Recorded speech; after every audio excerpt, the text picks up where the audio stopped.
They called it a tragedy, but here's what really happened. ICE arrested an illegal immigrant, and the media forgot to mention that part. And this is how Democrats weaponize emotion to make law enforcement look like the bad guy.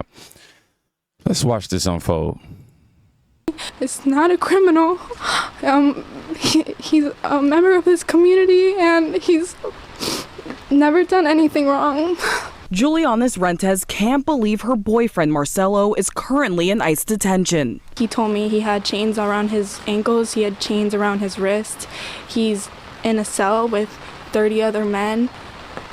He's the only 18-year-old there. He's the youngest there. Friends and family say Milford is the only home Marcelo has ever known, moving here when he was just 6. To just separate him from everybody he knows, like his whole life, just because he wasn't born here, it's not right. The Milford High School junior was detained Saturday morning while driving to volleyball practice. When we got the news that he was taken into custody, we were all heartbroken.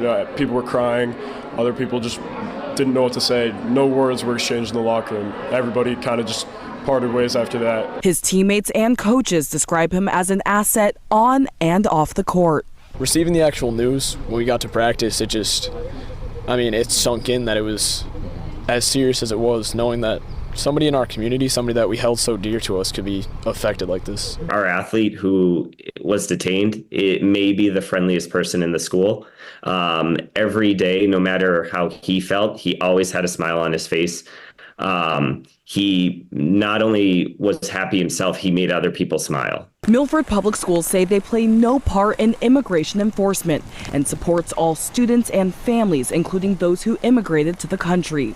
The superintendent released this statement, which reads in part, "They are members of the community, students in our classrooms, athletes that compete representing Milford, musicians, artists, friends, and neighbors." I live in a town where I'm proud to say that I feel everybody should be welcome, and seeing people being stripped from their homes, their cars, like in these kind of situations, it's upsetting. Classmates, friends, and family are now struggling to understand why ICE would target someone so young and promising. It's heartbreaking to everyone because he was such an energetic soul.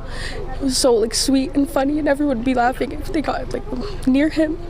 It's just so sad to see all this happen. He plays drums for my church. He is a God-fearing man. He constantly talks about God, that we all must love our neighbor. He's kind. Look past your beliefs, look into your morals, realize that it's unjust, it's not fair, and yeah, he deserves better. A peaceful protest is planned for today at noon at Town Hall, and we have reached out to federal officials regarding this, but so far we haven't heard back. In Milford, Danae Bucci, WCVB News Center 5. The media frames this as a tragedy without giving context. Marcelo's father was already on ICE's radar, so this wasn't random.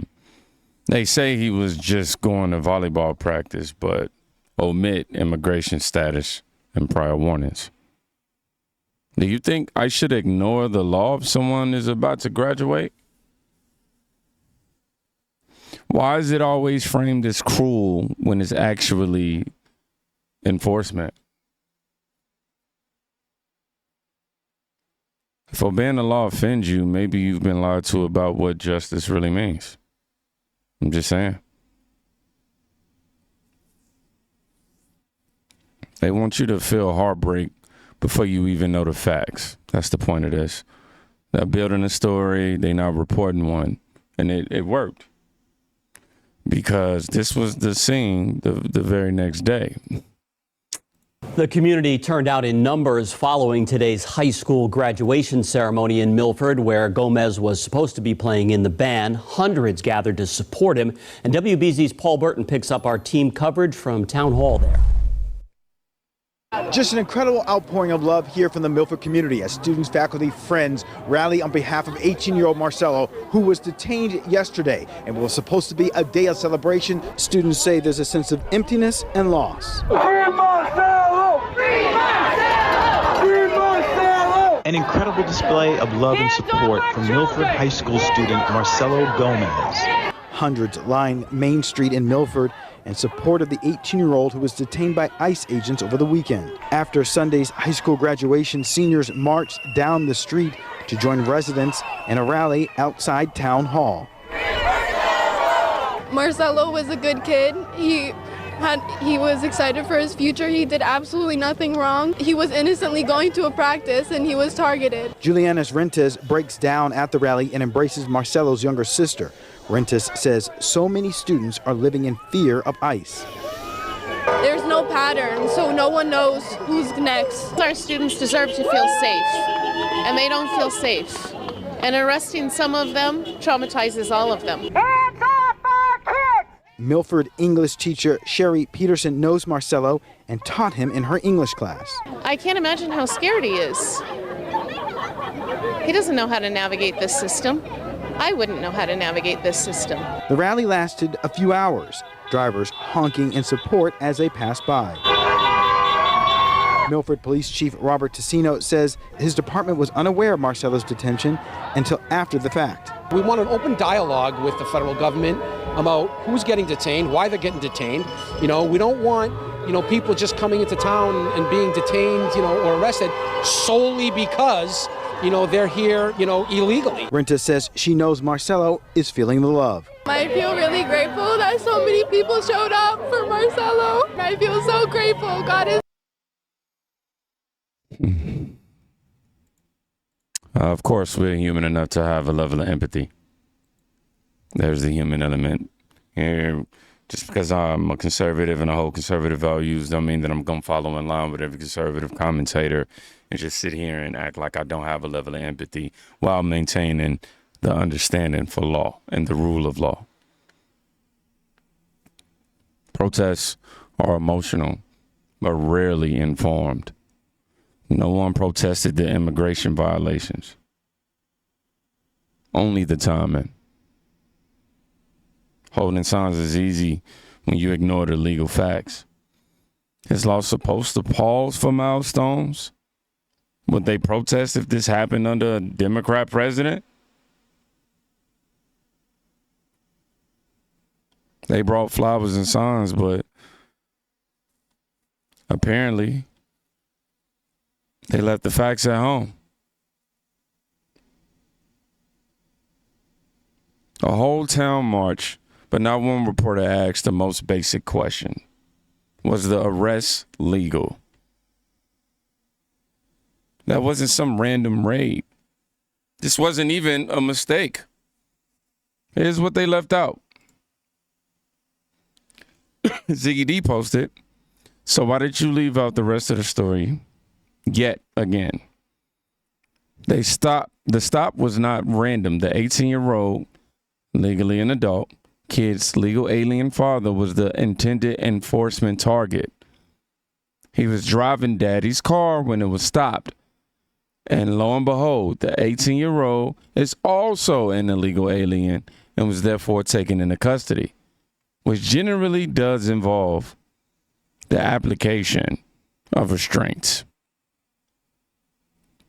The arrest was legally justified and rooted in the ICE investigation, basically.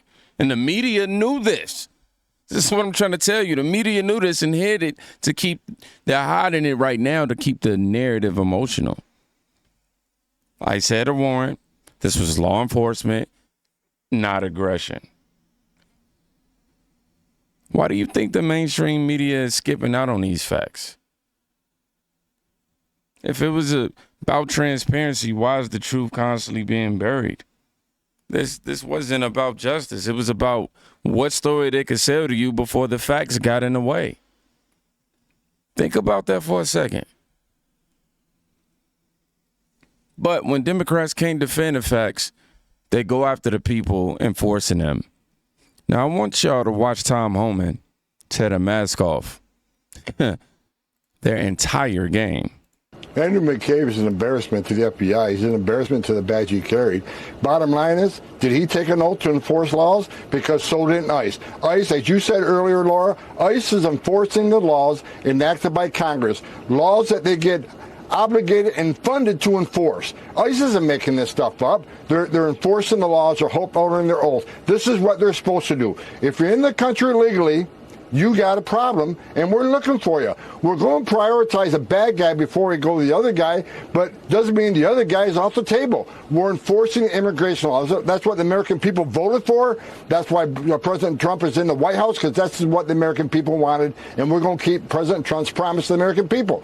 You can hate or like Trump all you want, but here's the fact. His success on the border, his success in immigration enforcement, his success on national security is unprecedented. I worked for 6 presidents. No one even comes close to the success of President Trump. I'm proud every day to wake up and work for this man, because we're making a difference. We're making this country safe again, one illegal alien at a time. And you can hate it all you want. We're going to do it. We're not going to stop us. We're going to continue doing exactly what we're doing.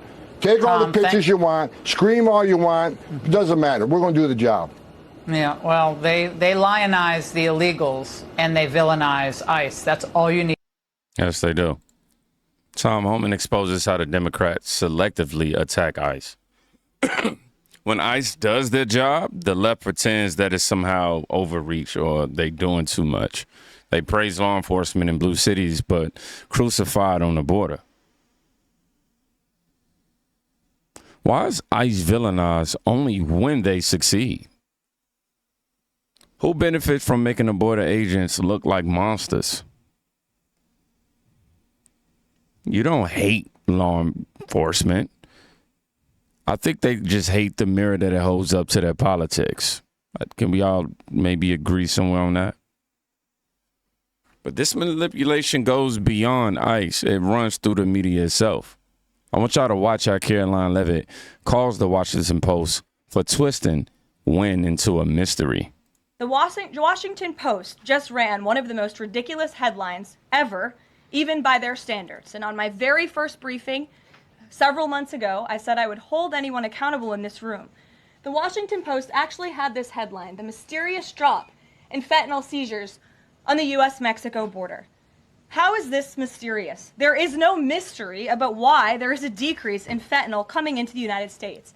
This administration's strong border policies are the reason there has been a decrease in fentanyl trafficking. His strengthened relationship with Mexican President Sheinbaum and all of the measures he has been taking to deter illegal human and drug trafficking at our United States southern border is the reason for plummeting fentanyl seizures at the U.S. border. There is nothing mysterious about that, and we'd like to see the Washington Post update their headline accordingly. This is clearly trying to intentionally manipulate the minds of the Americans, and I think the American people understand why there's been a fentanyl drop. In our office responded to this inquiry. We provided a whole host of the reasons that fentanyl seizures at the southern border have dropped, and the Washington Post refused to run them, and that's despicable.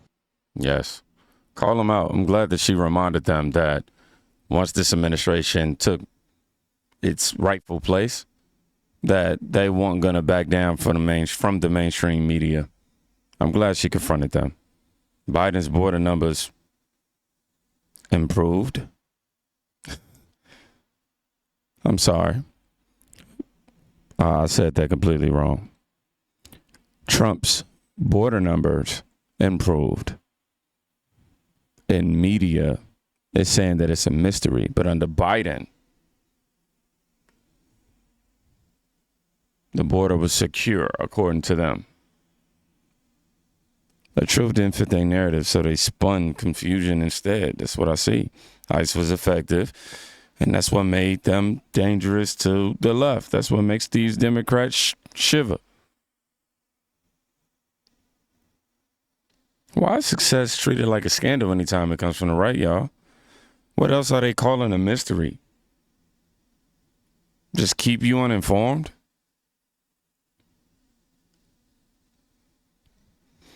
And while the media plays victim games, ICE keeps doing his job. In the real world, this is supposed to happen. This is the scene in Minneapolis when they tried to stop an actual trafficking raid. I'm not going to be able to play it in full. Keep that in mind. Streets in Minneapolis, Minnesota right now, and I just walked upon an ICE raid. There are protests out here, extremely angry. My heart's beating really fast because I cannot even believe I drove upon this. This is what is going on. right now. And I'm going to have to stop it right here because after this is when they start throwing stuff on cars. I can kind of skip past it real quick. Give a scope. But yeah, it got real crazy. ICE was raiding the trafficking hub, not harassing families. Protesters blocked the streets without knowing the facts. Became trendy to resist enforcement, even if it protects victims. When is blocking a lawful ICE raid considered activism, y'all?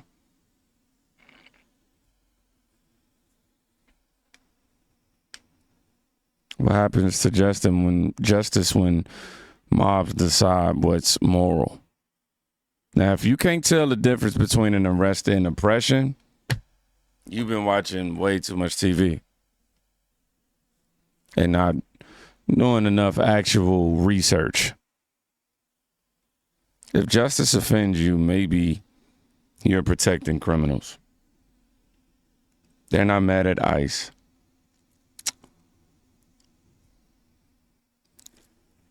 They're mad at ICE, rather. I'm sorry, y'all. I got to collect my thoughts.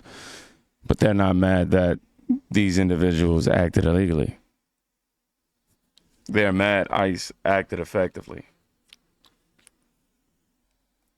Democrats turn law enforcement into villains because they can't sell you the truth. Y'all be safe. Go check on somebody today. Quite literally be saving not only theirs, but your life. Peace.